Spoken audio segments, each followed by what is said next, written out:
Good morning, my dear student. Welcome once again in your chemistry learning classes. And today we are going to learn valence bond theory. See children, previously we have discussed Werner coordination theory.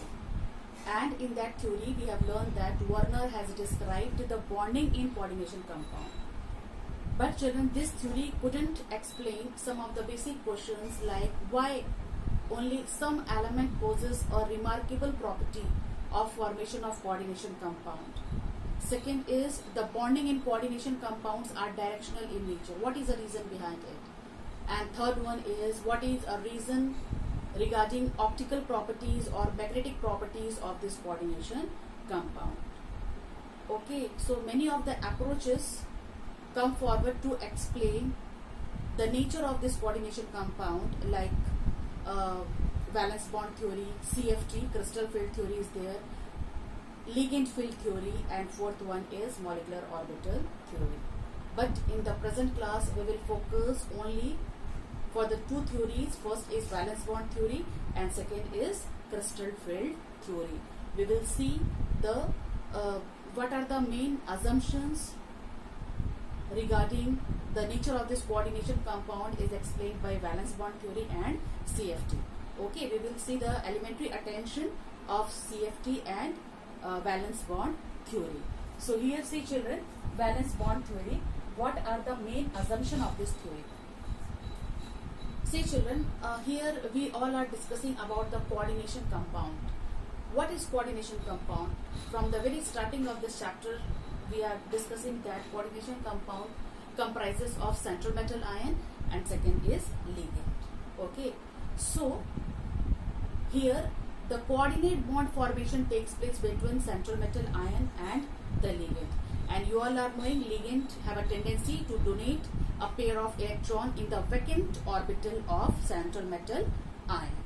Okay, now see what are the postulate, or you can say what are the main assumptions of this theory is that the central metal the first assumption of this theory is that the central metal ion in the complexes, first it makes available empty orbital or vacant orbital for the formation of coordinate bond with the ligand. Okay, the first assumption is that the central metal ion, the central metal ion in the complex, first it make available an empty orbital or vacant orbital for the formation of coordination bond with ligand. Okay, second postulate, say children, the appropriate atomic orbital. One more thing, see the number of empty orbital. Now the question arises that how many empty orbital will be there. So the number of empty orbital is equal to coordination number of central metal ion. Suppose if coordination number, see for cobalt, if I am writing NH3 6 3 plus. Okay, here see coordination, the primary valency will be 3. You can see cobalt have oxidation number plus 3, and coordination number, the number of ligating ligand, okay, it will be 6. The coordination number will be 6. Okay, if the coordination number is 6, then the number of empty orbital it will be 6. Either it can be sp3d2 or it can be d2sp3. Now what type of orbital it will be, we will see in the next postulate. Okay, I will explain what will be the nature of it. Now suppose if it will be nickel CO5 pentacarbon, here you can see the coordination number will be 5. If 5 coordination number will be there, then the number of empty orbital it will be sp3d2. Okay, s1 plus 3, 3 plus 1 4, and plus 1 here. Okay, 3 plus 1 4, 4 plus 1 5. So how many hybrid orbital it will be? sp3d. Shape it will be trigonal by pyramidal. Okay, so the number of empty orbital is equal to coordination number of central metal ion. Okay, suppose if it will be 4, then either it can be number of hybrid orbital 1s and 3p. Now suppose if 4 coordination number is there, now two possibilities are there. Either it can be sp3 or it can be dsp2. So the number of empty orbital is equal to coordination number of central metal ion. Okay, later on we will discuss, so many questions are there. We will solve all this question and finally you will get that what type of hybridization it will be. Now see, the appropriate atomic orbital SPD, okay, you know, the bonding will take place between central metal ion and ligand. So the orbital present in central metal ion, it will be SPD. So before formation of coordinate bond, there will be a this orbital SPD, they will hybridized. You all are knowing what is hybridization. So this orbital will hybridize to produce a set of equivalent hybrid orbital of equal energy. Okay, and this hybrid orbital, okay, forms a definite geometry. Definite geometry means if coordination number, if it will be 4, it will form either square planar or tetrahedral. Okay, if coordination number will be 6, it will form octahedral. If coordination number is 5, then it will form trigonal bipyramidal. Okay, so this is your second postulate, children, that the appropriate atomic orbitals SPDF means before the formation of coordinate bond, the orbitals intermix together. Okay, they will hybridize, and after hybridization it will produce a set of equivalent hybrid orbital of particular geometry. It can be geometry, it can be octahedral, square planar, trigonal bipyramidal or tetrahedral. Okay, now see the third postulate, children. The d orbital evolve. The d orbital which is involved, right now we have seen that hybridization will take place. Now hybridization, it can be of two types. The d orbital involved in hybridization may be either inner or outer. See children, these two one, the inner and outer. If d is present in the inner side, it will be d2sp3, and if d orbital is present outside, it will be sp3d2. So this type of two complexes, it may produce, this is if d will come inside, it will be called inner orbital complex, and if d is present outside, it will be called outer d orbital complex. Okay, so how it will be, when we will calculate, when we will see the geometry, then we will get to know that which type of complex formation will take place. Now see children, the fourth postulate, each ligand has at least one orbital containing a pair of electron. As we all are knowing that here central metal ion is having vacant hybridized orbital. Okay, it have vacant hybridized orbital, and when these hybridized orbitals are there, when after hybridization the ligand will approaches to the central metal ion and it will donate a pair of electron in the vacant orbital of central metal ion. Okay, so the ligand must have a pair of electron in its orbital. Okay, each ligand has at least one orbital containing a pair of electron. You all are knowing children, ligand has a tendency, or it is capable of donating a pair of electron to the central metal ion so that it can form coordinate bond with it. Okay, so this is a property of ligand, that it will come, it will approaches to central metal ion by having a pair of electron, having a lone pair of electron. Okay, then the fifth one, the last postulate, the empty hybrid orbital of metal ion overlap with the filled orbital of the ligand. As previously I have explained you that first the orbitals of central metal ion will hybridized to produce a set of equivalent hybrid orbital, and after hybridization this ligand will approaches to central metal ion with a pair of electron, and in that vacant orbital of central metal ion, in the vacant orbital of central metal ion, this ligand will donate its pair of electron. Okay, in the vacant orbital, suppose if I am talking about d orbital, okay, 1 2 3 4 5 vacant d orbital is there, then this, suppose I am talking about this ammonia ligand, so ammonia will come and it will donate its pair of electron in the vacant orbital. It will donate a pair of electron in the vacant orbital of central metal ion. Okay, means this all vacant orbital will be accommodated by, or it will occupied by a pair of electron which is donated by ligand. Okay, so empty hybrid orbital of metal ion overlap with the orbital of ligand. Okay, and after that it will form a coordinate bond. So children, last point is very important, that the empty hybrid orbital of metal ion overlap with the filled orbital of ligand to form a coordinate bond. Okay, then the formation of coordinate, like here you can write ammonia, NS3, NS3, NS3, NS3. In this way formation of coordinate bond takes place. This hybrid orbital, the hybrid orbital of central metal ion will overlap with the orbitals of ligand to form metal ligand coordinate bond. Now see children, here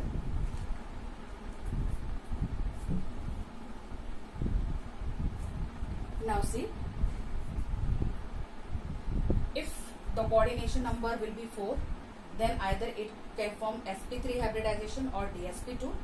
If the coordination number will be 5, it will form sp3d. If the coordination number will be 6, either it will form d2sp3 or it form sp3d2.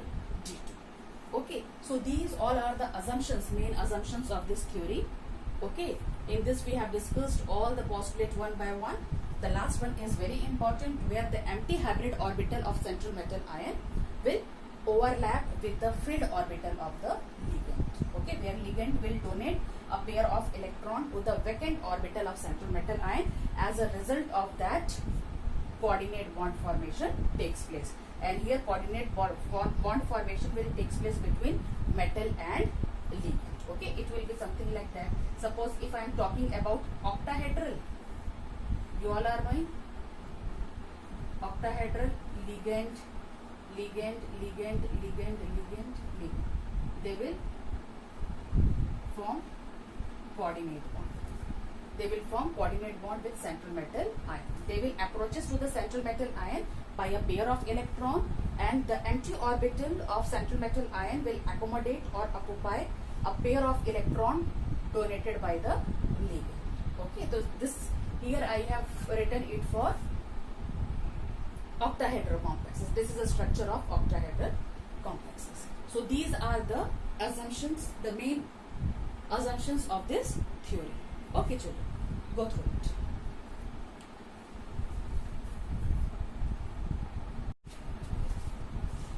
Okay, here children, we will predict the geometry of a coordination compound, or you can say complex compound, by valence bond theory, whatever the assumptions we have studied previously.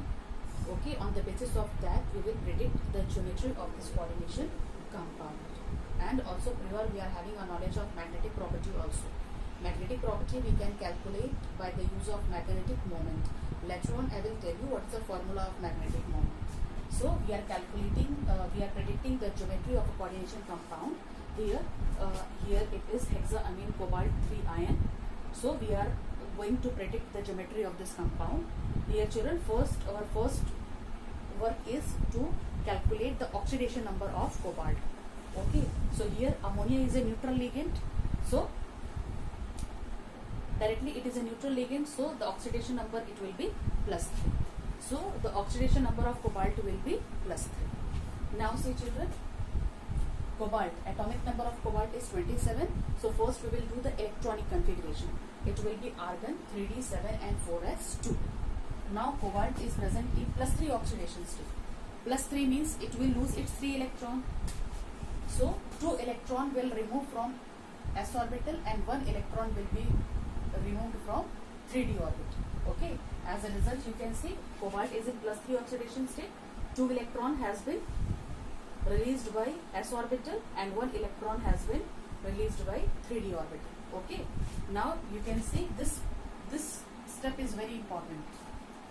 Okay, cobalt is present in +3 oxidation state, so the electronic configuration will be 3d6 and 4s2. The 2 electron will be removed from s orbital and 1 electron will be removed from 3d orbital. Now see children, here we have written 3d6 on the basis of, you all are knowing, first all the orbital will be singly fulfilled and then it will be pairing will take place by rule of multiplicity. In class 11th we have learned Hund rule of multiplicity, that pairing of electron will take place when all the orbital is singly fulfilled. So here 3d6 is there. So 1, 2, 3, 4, 5 and then 6. In this way we have to do the pairing of electrons. Now 4s is empty and another we have to, after 4s 4p orbital is there. So here we are writing 4p. Now say children, in previously also I have explained you that the number of empty orbital is equal to the coordination number of central metal ion. So here you can see coordination number is 6. So empty orbital will be 6. Now we are knowing that this complex is diamagnetic. This complex is diamagnetic. Diamagnetic means all the electron will be paired. No unpaired electron will be there. And electron in CFT also we will learn that this ammonia is a very strong filled ligand. This ammonia is a very strong filled ligand. In presence of ammonia, pairing of electron takes place. Okay, in CFT we will learn strong filled ligand, weak filled ligand. So first is that this complex is diamagnetic. So diamagnetic means all the electron will be paired. How we will know that the given substance is diamagnetic or paramagnetic? By calculating its magnetic moment. Okay. So I will tell you what is the formula of calculating magnetic moment also. Now here ammonia, as I am telling you that ammonia is a very strong filled ligand.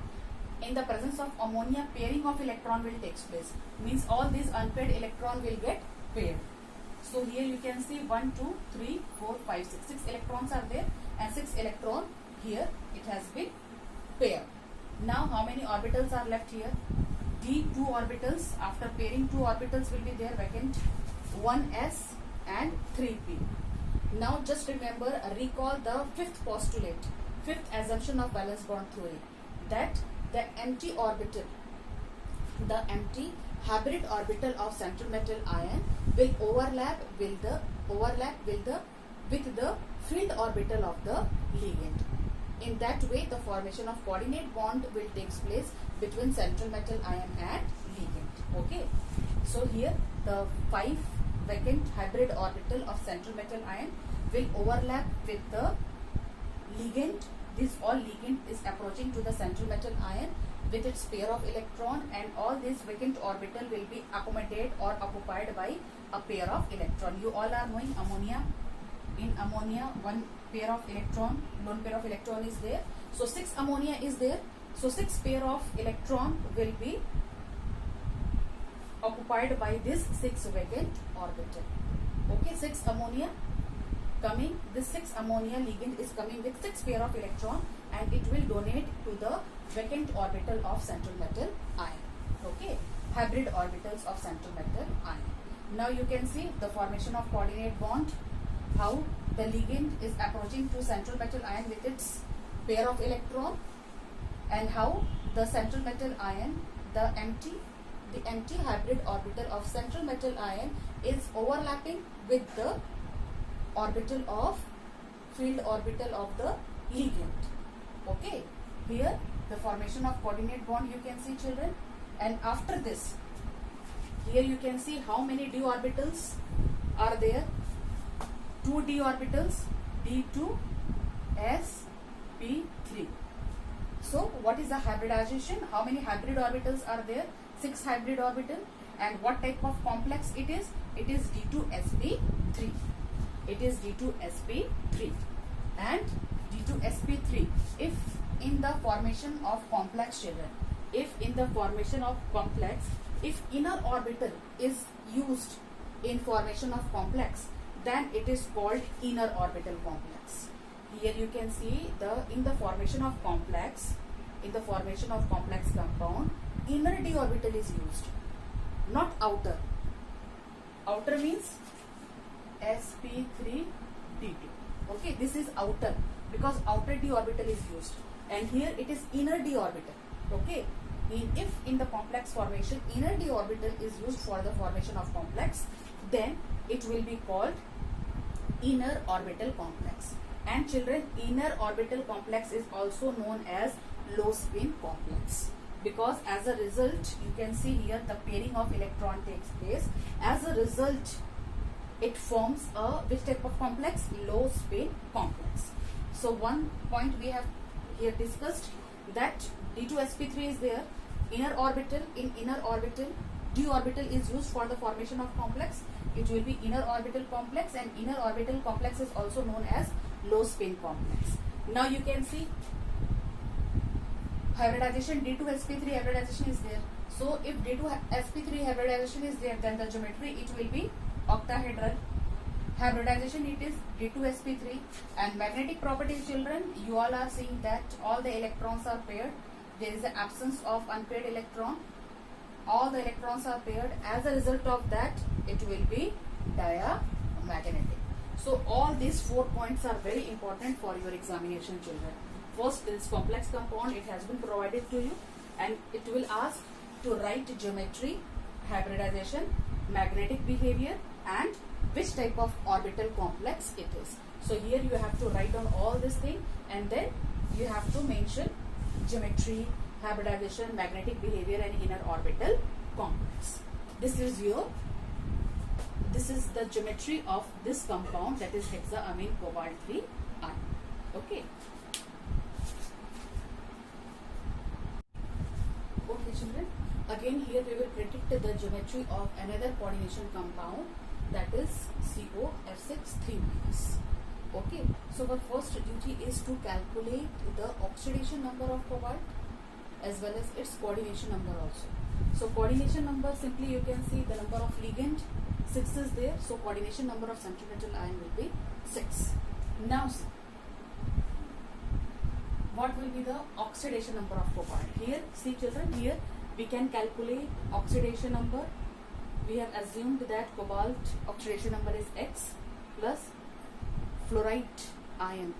One fluorine have -1 charge, fluoride ion have -1 charge. So 6 fluorides are there. So it will be -6 equal to -3. As the complex it is written here, you can write 3 minus. Okay. Now see children, here plus minus minus, x minus 6 is equal to -3, x is equal to -3 plus 6. So x is equal to plus 3. Here the oxidation number of cobalt is plus 3. Okay. Now see children, cobalt, earlier also we have discussed the example of cobalt only. So atomic number Z is equal to 27. Atomic number of cobalt is 27, and here it is an electronic configuration, argon 18, then 19, 20, and 20 plus 7, 27. It will be 3d7 and 4s2. Now cobalt is present in its plus 3 oxidation state, means 3 electron, it will release it. Okay, so in plus 3 oxidation state, it will lose its 3 electron. So the 2 electron will be released from s orbital and 1 electron will be released from d orbital. Now you can see it will be 3d6 and 4s0. Okay, 3d6 and 4s0. 2 electron has been removed from s orbital and 1 electron has been removed from d orbital. Now see, after doing this work here, it will be 3d6, 4s0, 4p, and then we have to write up 4. Now see children, this complex is paramagnetic in nature. This complex is paramagnetic in nature. It means there will be a number of unpaired electron, as well as this fluoride F minus. F minus is a ligand here. This fluoride is a weak field ligand. Weak field ligand means it is not having a tendency to pair up the electron. Means in the presence of fluoride, the electron will not get paired. Okay. And our prior we are knowing that this complex is paramagnetic. Paramagnetic means number of unpaired electron will be there. And second is that in next later on we will study that there are nature of ligand, strong field and weak field ligand. So here fluoride ion, fluoride minus which is present here, it is a weak field ligand. It is not going to pair up the electron. So electron is not going to pair in the presence of fluoride ligand. Now see, I think previously we have discussed with ammonia. Ammonia is a strong field ligand, or amine we can say in coordination compound, amine is there. Amine is a strong field ligand, while fluoride is a weak field ligand. Okay, in presence of fluoride, the electrons are not going to pair. Now see children, here I have see 3d6, 4s vacant, 4p vacant. vacant hybrid orbital will hybridized to give a set of equivalent hybrid orbital. That hybrid orbital will be sp3d2. You know that in previously we have discussed that before overlapping with the orbital of ligand, the anti-vacant orbital of central metal ion will hybridized. It will hybridize to produce a set of equivalent hybrid orbital, and here the hybrid orbital is sp3d2. You can see here the d which is present here, it is outer orbital. The complex is found by the use of outer d orbital. By the use of outer d orbital. In the previous case we have discussed the d orbital was inner, but here that's why I have chosen this example to show you the difference between inner orbital complex and outer orbital complex. Here the outer d orbital is used for the formation of complex. It will be outer orbital complex. Okay. Now this hybrid orbital hybridized to give a set of new hybrid orbital, that is sp3d2. Now this fluoride minus, these all are having a pair of electron. So this fluoride ion will come sp3d2. So here it will be till there only. It is sp3d2 hybridization. Okay. sp3d2 hybridization.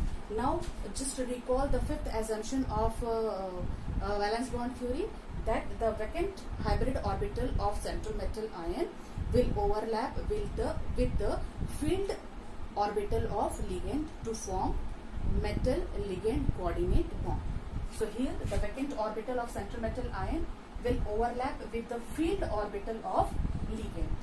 These all six approaching ligand, the six ligand will approach to central metal ion with its pair of electron, means 6 fluoride minus are there. So 6 ligand will come along with the 6 pair of electron, and this six pair of electron will occupy this vacant orbital. Okay, as a result of that, what hybridization we are getting, children? sp3d2. Okay, sp3d2. Now see, the hybridization is sp3d2. Okay, and here you can see coordination number is 6. Then the geometry will be octahedral. In previous case also it was octahedral, the example that we have taken. That is, I think we have taken cobalt NH3 6 3+. This is also octahedral, and this complex is also octahedral, but reason is that it is outer orbital complex and this was inner orbital complex. Now see, geometry will be octahedral, and because outer d orbital is participating in formation of complex, it will be outer orbital complex. You can see a pair of electrons are there, so it will be paramagnetic. And here, because it is outer orbital, because the complex is outer orbital complex, it is known as high spin complex, because unpaired number of electrons are there and they will spin. Okay, and the spin will be high, so it will be called high spin complex or spin free complex. Okay, so this is all about this complex, that what will be the hybridization. It will be sp3d2. Geometry, it will be octahedral, and because the complex, which type of complex it will be outer orbital complex, and because of the unpaired number of electron, it is paramagnetic, as well as because it is outer orbital complex, it will be high spin complex. So children, this is the geometry of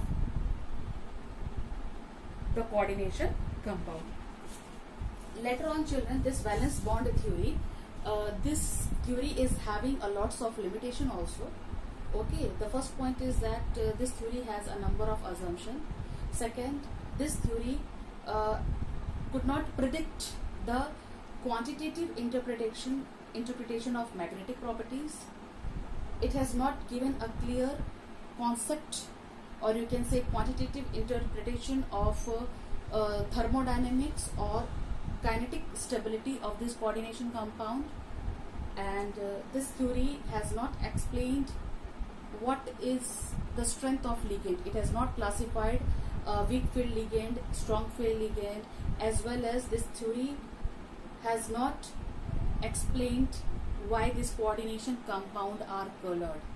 So many shortcomings are there in this theory that later on we will study in crystal field theory. Okay, because in this class we have to focus in the two elementary attention, two theories, that is valence bond theory and second is crystal field theory. So I think I have discussed 2 to 3 example of